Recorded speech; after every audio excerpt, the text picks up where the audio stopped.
संघर्ष ते यश. परिस्थितीवर मात. तुमची आजची परिस्थिती कशी आहे यावर तुमचं भविष्य ठरत नाही. तुमचं भविष्य हे तुमच्या आजच्या निर्णयावर अवलंबून असतं. जगातील मोठी माणसं ही राजवाड्यात जन्माला आलेली नव्हती, तर त्यांनी स्वतःचं साम्राज्य शून्यातून उभं केलं होतं. जेव्हा तुम्ही काहीतरी नवीन करायला जाता तेव्हा लोक हसतात. जेव्हा तुम्ही ते करायला सुरुवात करता तेव्हा लोक विरोध करतात. पण जेव्हा तुम्ही यशस्वी होता तेव्हा तेच लोक म्हणतात, आम्हाला माहिती होतं तू नक्कीच काहीतरी करून दाखवशील.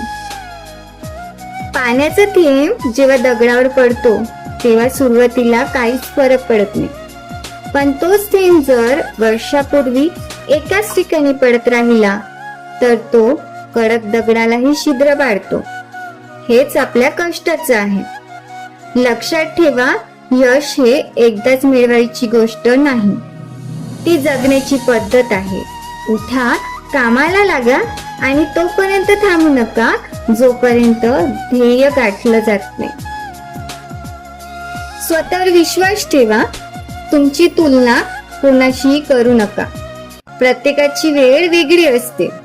कोणी वयाच्या 25व्या वर्षी करोडपती होतो तर कोणी 50व्या वर्षी यशस्वी होतो. दुसऱ्याच्या यशाचा वेग बघून स्वतःला कमी लेखू नका. तुमची स्वप्न इतकी मोठी ठेवा की ती बघून लोकांना वेड वाटलं पाहिजे.